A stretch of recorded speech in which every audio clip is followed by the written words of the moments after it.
care. It makes no difference to me about anything else. Yes. All I care about, literally, all I care about is, can I teach my kids what's true? And am I going to be able to connect it to my Creator or not? That's it. Frank Turek, questioned by a bearded guy named Joe. Is the Bible actually real? What's written down? Is it actual facts? This guy's been a Christian for 40 years, and he still goes to church every single week. And he's just concerned, is what I'm teaching my kids actual facts? Let's get into this video and react, but before we do, please like this video to help the algorithm get it out to more people like yourself. I truly appreciate you guys. Christ is King. Do I understand the basis of your book right? The atheist book. If claim A requires less faith than claim B, one should believe claim A over claim B. Is that a very broad idea? I'm sorry that there's not a monitor up here because I have this condition known as 64, and I didn't hear every word you said. Ready? So let me get closer. Say it again.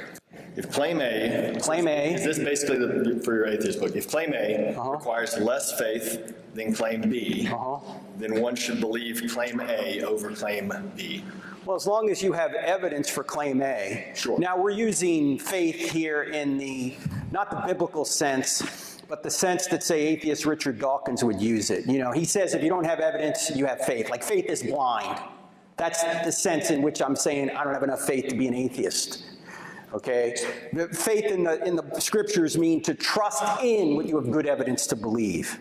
Sure. Okay, but sorry, go ahead. Okay. No, I appreciate the clarification. So now I'm gonna walk through this. You tell me where I'm missing the boat. Go ahead. Theism and Christianity both hold belief in Creator. Christianity also holds belief in the historical accuracy of the Bible. Theism does not require belief in the historical accuracy of the Bible. Therefore, Christianity requires more faith than theism. In conclusion, one should believe theism over Christianity. I don't know if I followed that. But for the New Testament,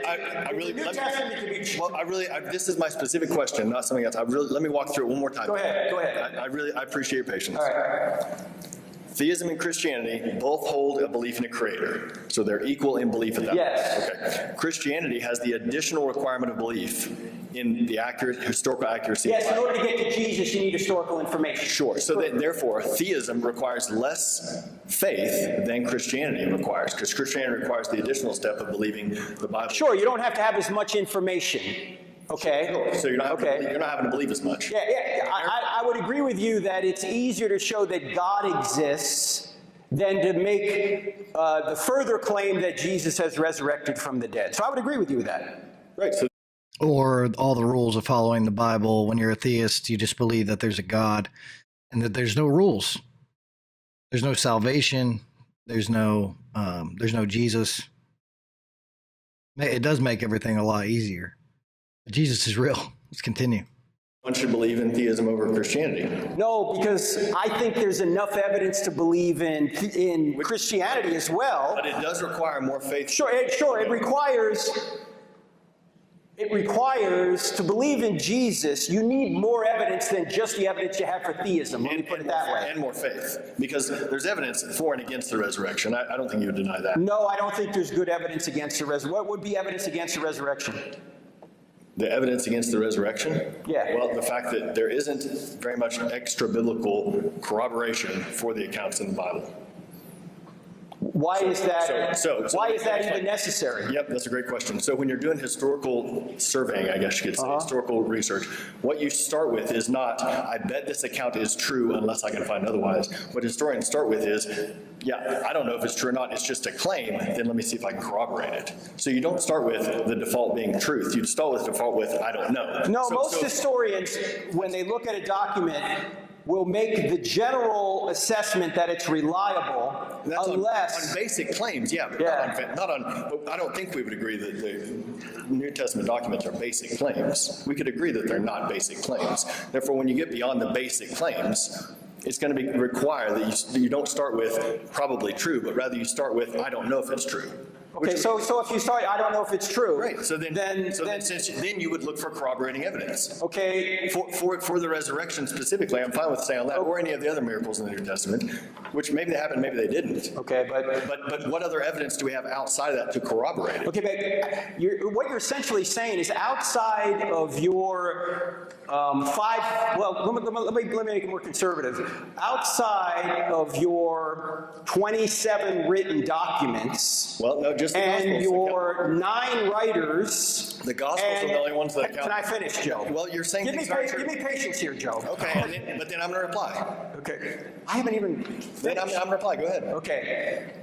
Basically what you're saying is outside of all this evidence, you have a very weak case. No, that's not what I'm saying. Because the 27 New Testament documents do not all say exactly what happened in the Gospels. I'm not saying none of it happened. I'm saying, how do we know that exactly what's written down is exactly what happened? The only way to know that is if there's corroboration.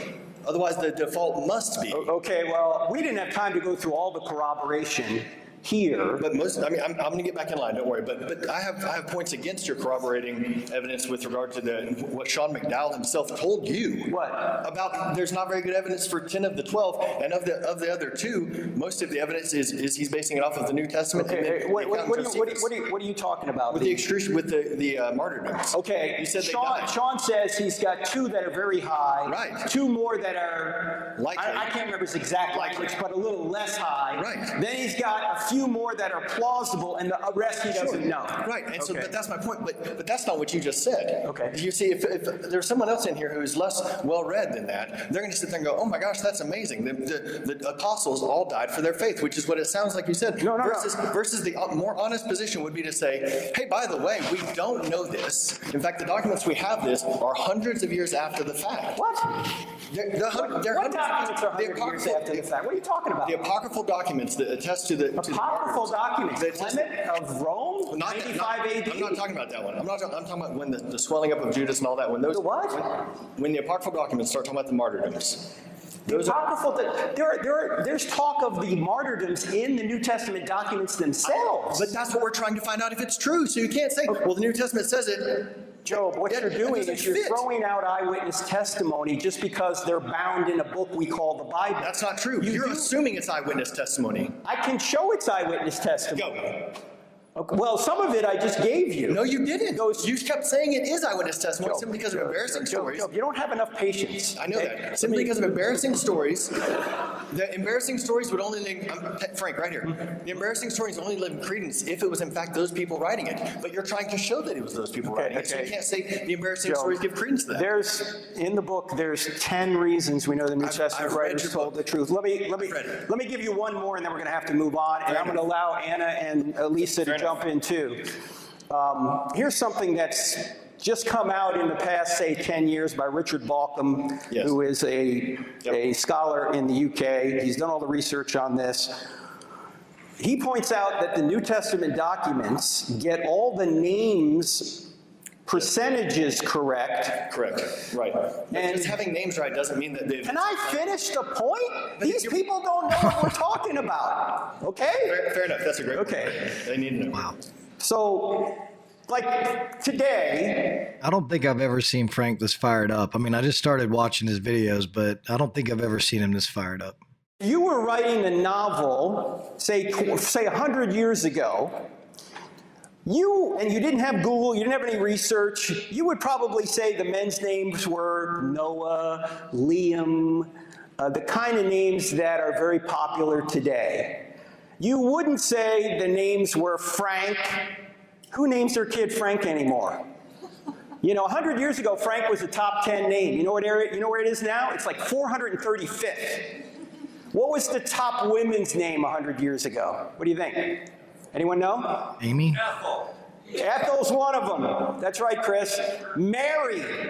Mildred. Mildred. Have you guys seen any babies named Mildred lately?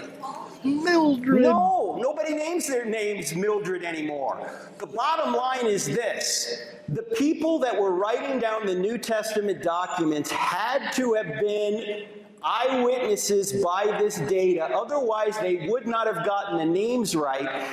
In Israel, in the first century, if they were in Egypt, they would have had different Jewish names. Couldn't they have merely been people who lived in that area during that time and wrote the documents down, but weren't eyewitnesses to the events that they were describing? Isn't that possible? Oh, sure, it's possible. Okay, but why would you immediately say, oh, there's eyewitness? No, it doesn't have to be eyewitness. Because it's not the only line of evidence. Sure, but hold on. When you try this cumulative case, if you put that in there and then I say, look, that has a value of 0 or maybe 50-50, but it doesn't necessarily add to your case, so then trying to stack on top of that when there's nothing to build on doesn't give you a cumulative case. All right, let me just ask you 2 questions. First question is, if Christianity were true, would you become a Christian? For 40 years, I went to church every Sunday, and it was just last year after coming to this that I started having questions, because the answers were not sufficient. Okay. And so for the last Maybe they're not for you. So That's fine. Well, I'm sorry too. What is the answer, yes or no? Absolutely. I would Okay. be thrilled to have a book that tells me how the world works again. Okay. Why did you walk away? Because I have no reason, I'm not convinced that the Bible is an account of what Okay, second question is, how is Jesus the most influential human being in history Yep. if he was crucified as a criminal in a remote part of the Roman Empire 2,000 years ago and nothing happened after that? No, I'm not saying the resurrection didn't happen. But the resurrection happening or not happening doesn't mean that everything in the gospel accounts is true. So- Which means he may not have claimed to be God, he may have claimed to be God, but him being resurrected doesn't necessarily mean that the entire gospel story is accurate. And if the entire gospel story is accurate, that makes a huge difference as to whether or not Jesus should be worshiped as God, or if I continue to worship God. So are you saying Jesus did rise from the dead? I have no idea. Okay, well, But whether or not he did doesn't make all the gospel accounts true. No, but it adds a lot of credence to them. Yeah, there could be. It adds credence to that one part. It doesn't add credence to walking on water. Do Bayes' theorem. If you do Bayes' theorem, here's what you end up with. Hold on, forget Bayes' theorem. We're intelligent people here that don't need Bayes' theorem, okay? The opposite. If he rose from the dead, could he have walked on water? If God raised Jesus from the dead, which is what the verse says, then God could have allowed Jesus to walk on. Okay, done. All right. I've never seen Frank this frustrated, but there's no right answer to this. There's no way out. The only thing we have is faith. And faith is the belief in things that have not been seen or proven. But Jesus was a real man that came down and lived a perfect life. Explain that. Explain all the non-Christians that wrote about him pre-Bible. Explain the Jesus Cup. Explain all the artifacts that have been found, the Red Sea Scrolls, the Shroud of Turin. All these things relate back to the Bible. Are we to believe the whole Bible? Yes. As Christians, we're supposed to follow the Bible. It's the Word of God. And I truly believe a lot of people struggle with the same thing. You know, I mean, is the Bible real? It was written by man. It's got a lot of rules in it that a lot of people don't like. If you like this kind of content, like and follow for more, and God bless you.